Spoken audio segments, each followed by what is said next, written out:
good day, viewers. Welcome to Political Perspective on ABN TV.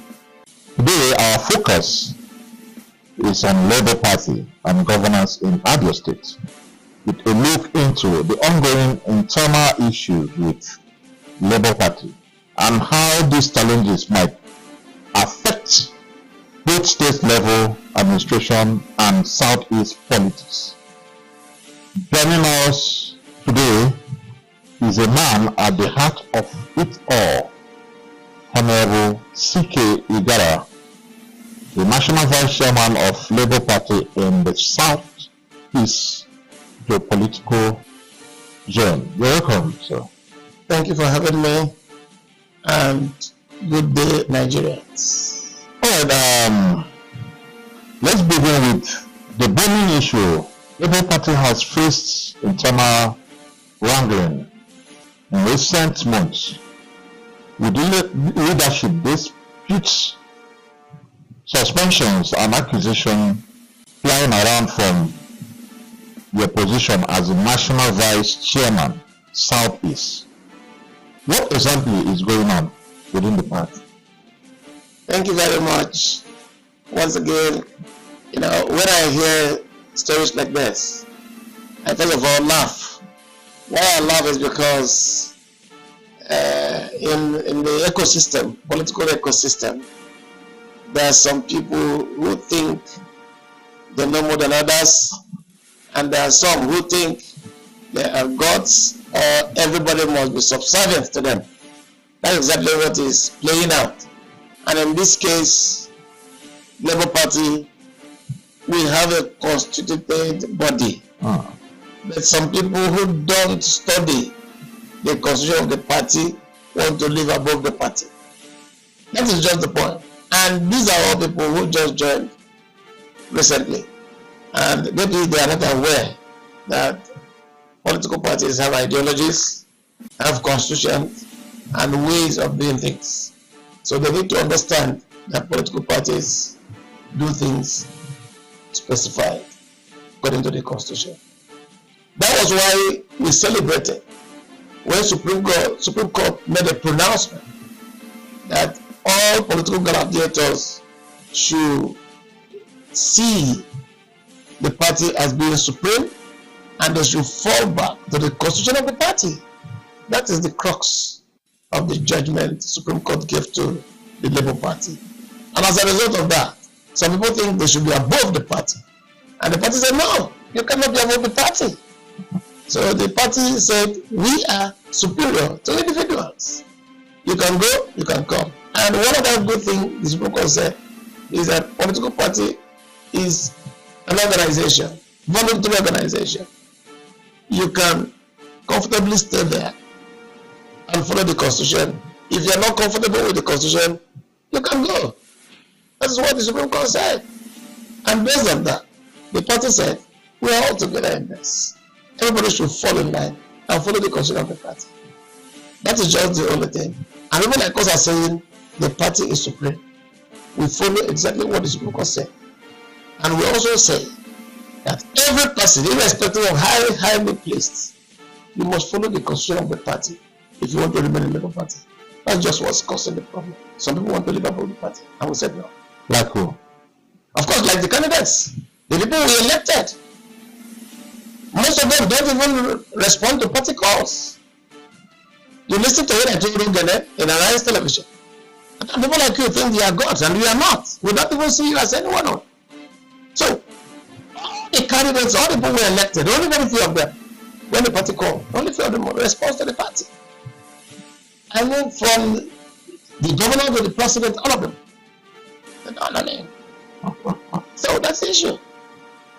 All right, let's move to the implications for the party in the Southeast.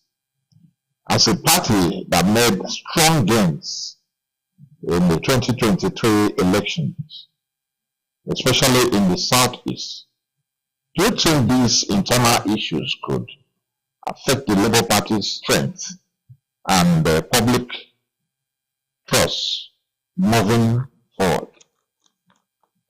Thank you very much. Let me assure you I am not even going to answer the question. I'm giving you an assurance that it will not in any way affect the party. The party affected those that came because most of them failed severally in their previous political parties. They came to the Labour Party. The grace God had already given to the party because it's a vehicle that God wants to use to showcase certain degree of leadership. So they came and enjoyed the grace. God used P2D to expand the party to an extent. But that does not mean without P2D the party will die. No. The party has come to stay. So some of them, there was one young man in Enugu State when I went to talk to Enugu members of the party. They said this guy was a conductor. He was a conductor. That means you are talking about the OB wave. That's what I'm saying. So the OB wave took too many of them there. And that same OB wave is what made the party to expand and get to the level it is now. So if they move on, I assure you, the party will still retain all the positions they retained. Whether they leave or not does not really matter. What is important, God has used whatever way to bring the party to where the party is now. All right, governance under Labour Party in Abia State. I think let's discuss about that. Now let's shift in the state where you are from. This Abia State, still in Southeast. The state is being governed by a Labour Party administration under Governor Ale Soti. From your own evaluation, how has the party fared in delivering on its promises on the people of Abia State? I started by telling you some of the things I've told people previously before now. Somebody asked me this question. I think it was either Rise or one other news center or something like that asked me this question. I told him, it is better you ask Abians to answer. Don't forget, I was the chairman that delivered Dr. Alex as the governor. But everything that revolves around the governance, the party is not aware of what is doing. Are you sure? I'm telling you honestly. I was the chairman that delivered him. So as the chairman that delivered him, normally, the party should know what he's doing without prejudice to what he's doing. About once or twice, we invited the SWC and we had an interface. He explained to us what he was doing. But after that, I'm not sure it has been done again. Do you understand? The party should know what the government is doing. So that, because he is there on the mandate of the party. I'm sure as a zonal chairman and as a chairman that delivered him, I think it's only once or twice that interface had. Because we fought for it. On several occasions, I told His Excellency, the party need to interface with those who are elected. I mean, the House of Assembly members, the House of Reps members, on 2-3 occasions, I told him that we need to do this. And he said no. He started stopping it. Up until now, we didn't meet. The only time we met was when he called for a meeting in his house and invited everybody and said we should talk to them. Do you understand? So I said I wasn't part of the planning and I don't know the essence of this meeting. So I cannot start addressing people. I don't know the reason why the meeting was called. But people around prepared on me. I said, okay, let me talk to them. I had to start talking to them based on what I know as the principles and ideology of the party. So I can't talk about governance, but it is not me. Number one, he is running on the mandate of the party. I cannot assess him. It is those who are outside that can assess him and say he is doing well or not based on what we promised them. I cannot speak on their behalf. Okay, do you mean that you cannot speak even when he's derailing from whatever you people, most of the campaign promises? You as a leader, also a chairman of the party then, when you see your candidates, most of your candidates are doing things that are not supposed to be done in your party, doesn't mean you can't call them back? No. For instance, we had a kind of disagreement because there were some few things he wanted to do. I said no. How do you know that? I will start with the last one. Okay. The last last one is the local government elections. Okay. I called him severally, about 2 or 3 times. I said, Your Excellency, you are not supposed to appoint candidates for the party. The party should sell their nomination form and allow people free contest. We said it's elections. So everybody should go and try. Not selection. Not selection. So when I said that, he said, no, he's going to do his own. I said, no, you were given the opportunity, you succeeded. But listen, allow the party to run. So I said, the party must follow their constitution. Some of these people don't even know why I had differences with the governor. I said, allow people, let the society select who they want. And when they select those they want, it will be easy for them to campaign for them and to follow them anywhere they want to go because they brought them on. But if you select somebody, it will be very difficult for the society to follow the person you selected because it may not be their choice. Please, let the party give them open contest. Let everybody try their luck. So, based on that, I stood on my ground. I said, no, the right thing must be done. Let the party do the right thing. Let's follow the constitution of the party and do the right thing. He said, no, he wanted to do his own way. I said, no. I took the matter to the national. I said, no, the right thing must be done. So he felt the only way to do was to go to Senate Labour Party. So I stood on my ground and made sure that the right thing was done. So we stood on our ground. He went to Senate Labour Party because he knew what he was doing was the wrong thing. So that's one of the examples of what I've been doing because every time something is going to go wrong, I'll tell him this is wrong. We must do it well. Let's do the right thing. And he'll tell them I'm stubborn. I'm stubborn how? Follow the constitution and then do everything we need to do. Severally, I have told him severally. I said, the party need to, on its own, go around the local government, make sure that you boost the morale of your followers.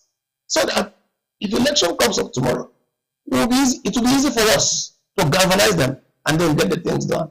He said, go and prepare the bulletin and do other things. I did all those things. Up until now, no approval was given on that. And so, when things are not done this way in order to push the party, so what do you need to do? You must resort to self-help. You stop begging always. I'm not very good at begging. Okay, you mentioned something here that he said you are stubborn. We can say vividly because we followed most of your activities with your party. We noticed that you had been there in the party before Governor Alex Otti came in. Do you have any problem or any issue with him? Because saying that you're stubborn, that means there are some encounters you people have gotten and things that has happened previously before telling you that you're stubborn. Is there any issue you had before the election? Thank you very much for this question. When he joined the party, Good. I didn't know about it. Nobody consulted with me. Nobody told me about it. Mind you, we joined from the wards. But he went to the national headquarters. He didn't join from there. He didn't join from the ward. He went to national headquarters, discussed with the national leadership. I don't know what to discuss with them. Only for somebody, Donatus Wampa, to call me and say we should go and meet Chairman.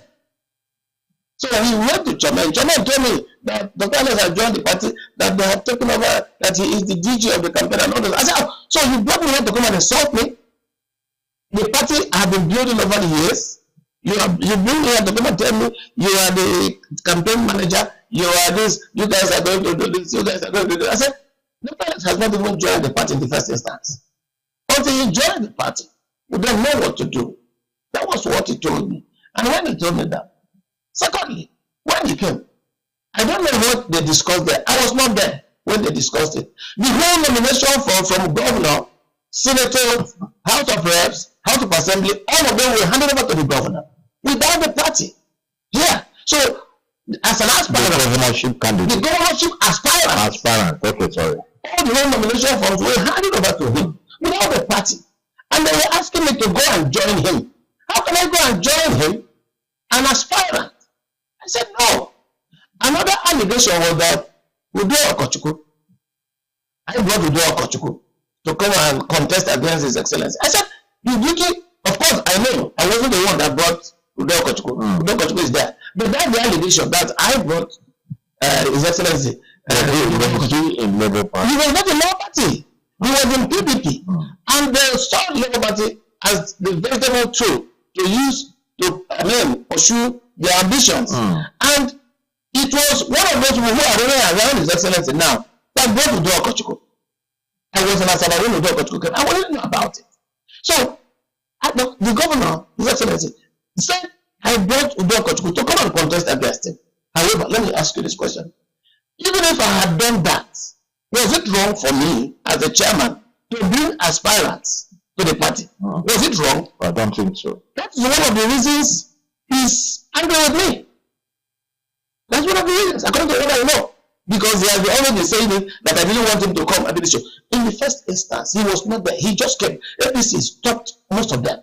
If I blame the national leadership of the party, because if they had said the procedures I have maintained here is followed, this thing wouldn't have happened in the first instance. Was there any primaries for him? However, the party had an affirmation. Mind you, at this point, I was already like, I don't know what happened at the national headquarters. I don't know how the national headquarters just handed over the party to him from there. So if I had done anything wrong, if I had done anything different, because on too many occasions, His Excellency told me that he was going to report me to my superior, and my superior then was the national vice chairman. Okay. So I said, report, tell him, because I know what I'm doing is what the constitution says I should do. I am a due process person. If you don't want to follow the due process, that's why I have issues with you. So we started having some kind of issues when they wanted certain things to be done certain ways. I said, no, let's do the right thing. That is my point. Let's get things done well. But however, because there was superior order from the leadership and said it must be done this way, I had to wait. Are you aware that even my own House of Assembly, I didn't even know when it was appointed, when it was given, what I call it, nomination. My own, the one representing me at the State House of Assembly, I didn't know. The Federal House, I didn't know about any of them. But I was the one, they brought the nomination for me to sign. I signed because I wanted peace. I signed all of them. But it was not proper. It's not a proper way of doing things. You should allow the people to choose whoever they want. If you allow the people to choose whoever they want, then there will be peace. They will carry the campaign on their shoulders. They will carry the campaign to all the nooks and crannies. But you've not answered me. I said the Annex Oti, the governor of Abia, during then, did they, because in most parties they do primaries. So is there any waiver? I did answer. I said there was an affirmation. Okay. That affirmation was because of the order given to us. Okay. Since it was the sole. So you could give him waiver? We got a waiver now. Okay. So others will not contest against we got a waiver. And if you followed the tribunal, I mentioned it in the tribunal. I was the one that defended him in the tribunal against all the offers that came. That was the stubborn person. Yes, the stubborn person was the one that defended him at the tribunal. Upon all the offers I got from several points, several millions of naira, I was offered to just say few things. I said, no, that's my party. Some people are still angry with me that I defended the governor against them. Some people are still angry with me till today. Somebody called me 2 days ago and said that he raised my issue with somebody. He said, I don't leave that one. Is it not the one that defended Alex? If Alex lied, let Alex kill him. I laughed. Do you understand? But I know that my conscience, I stood for the right thing. I defended my party because that's my role as the state chairman. I had to defend the party, whether the person I defended, because what I did was, even up until now, the government did not give me a dime from campaigns to elections to the tribunal. So how were you running it? It was my personal effort. And at times, I'll call Abure. Say, this man is not giving the party any money. No one is coming from any of them. He said, okay. At times he will send some money to us. I said, manage. Even when P2D came, P2D's election, his campaign in Abia, he was giving some states 35 million. But in Abia, no come came. I was indebted to the tune of 9 million or close to 9 million naira, which if of us gave me 1 million naira. I had to prevail on Abura to send me some money. And Abura sent me 5 million naira. All the other one that was paid came from me. So I've always paid my dues to make sure that I defend the party and make sure that the right things are done. All right, let's take a short break, and when we come back, we'll still discuss more about the crisis in Labour Party.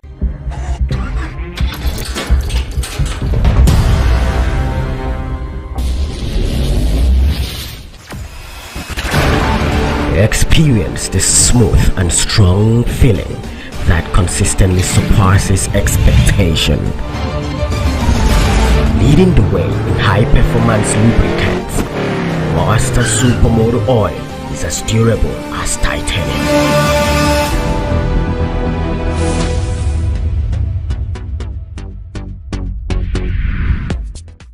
Welcome back to Political Perspective. Don't forget, we are still here with the Vice Chairman, Southeast Labour Party, Honourable Ceekay Igara. We've discussed to length about the crisis in Labour Party. Also, coming down to Abia State, how Dr. Alex Doty got his ticket and so many of things that happened before 2023 election. Now, we want you to tell us, you talk about a leader of Labour Party in Southeast, they call you. How do you see the administration of Alex Doty? Though you've said that you don't want to talk more about it, that people will say, but as a leader, he is representing your party as a governor. How do you rate his administration, mainly on infrastructure and governance? Okay. I will speak based on the knowledge of what I know. Yes. Good. I think he's doing well. I think he's doing well with regard to infrastructure. He's doing well based on what I see, not what I know. Because I don't know the implications. I don't know how the jobs, because I at times read some criticisms from some PDP people, PC people against him. I just keep quiet because I don't know anything about it. If I know, I can speak. But one thing I see is that our infrastructure has left where it was to a better position now. I don't know the gymnastics. I don't know the dynamics. I don't know how it came to be, but I know it's under the Labour Party government that Abia has been taken from where it was to a better position now. That's the much I can say for now. In terms of infrastructure, you know, when we talk about other departments like academic education, there have been these allegations here and there. If I had audience with them, if I know the truth, that's when I can speak about any of them. I am talking about infrastructure because that's what I see. I can't talk about these other ones because until I see them, until I know, because you talk about pensions and gratuities, I can't talk about them because it is not something I see. It is something that gets into people's pocket. That's why I said it is the individuals that involved, the ideas that are being served, and that can speak about it. Me, I'll talk about the party. And that's where I have my jurisdiction and authority.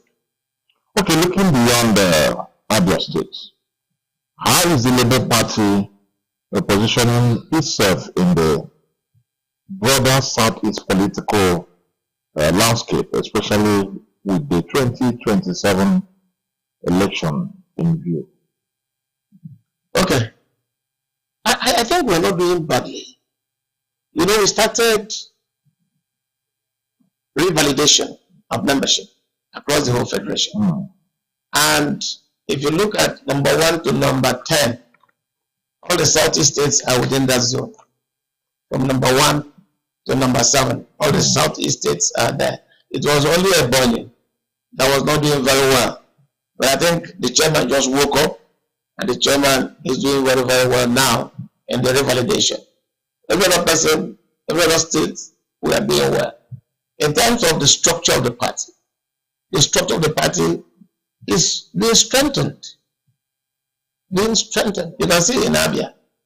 In Abia, you see, when they had a stakeholders meeting in Umuahia and said they dissolved all the national executive, national working committee, state executive and state working committee, we know it was a wrong narrative. It wasn't the right thing. Secondly, the stakeholder meeting does not have the power to dissolve. So the party stood firm and encouraged its organs to continue their work. So that is exactly what strengthened the party, because there was no vacuum. The party continued doing what it was doing, and any area we had issues, what the party did was to dissolve them immediately and empower the caretaker to give them 3 months to conduct their congresses. So I know I was the chairman of Anambra Congress, and that Anambra Congress culminated in this their primary, which I was also play a key role to getting a candidate for Anambra. So we are doing well. We are not doing bad across the entire Southeast. So now, the few weeks ago, or just 2 weeks ago, there's a judgment, a Supreme Court judgment between the two parties.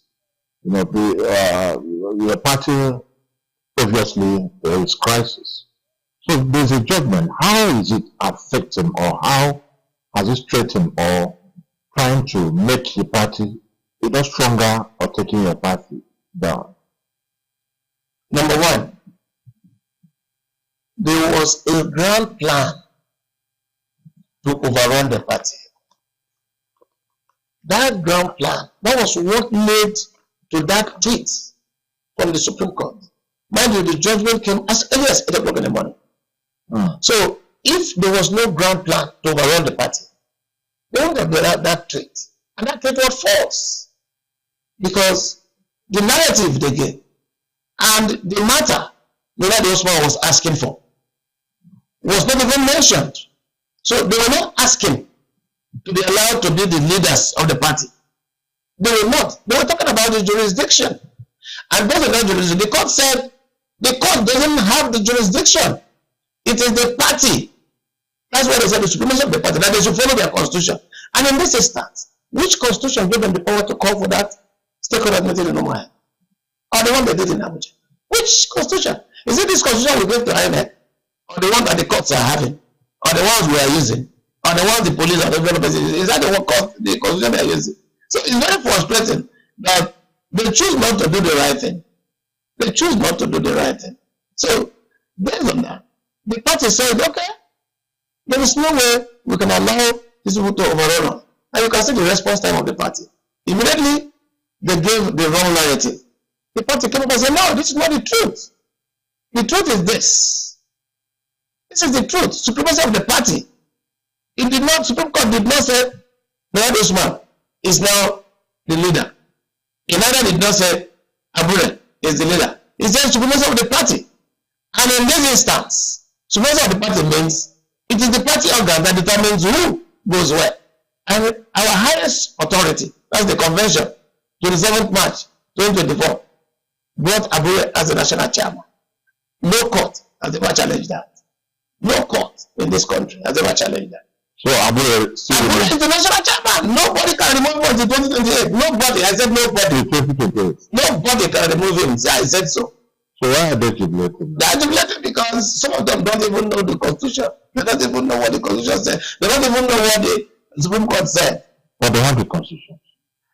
Well, they may have it. And you ask them if they have it. Some of them don't even know that if you stay within the party for 3 months or 4 months or 5 months without paying your dues, you are no longer a member of the party. Some of them don't even know. I recall how many of them I told. You are no longer a member of the party because you have not paid your dues. They know themselves, the ones I mentioned, the ones I told. So they had to write it out to go and pay their dues. So it's very funny. It's very funny. Well, who is the state chairman of Abia State? Prince G.O. Ndubeze.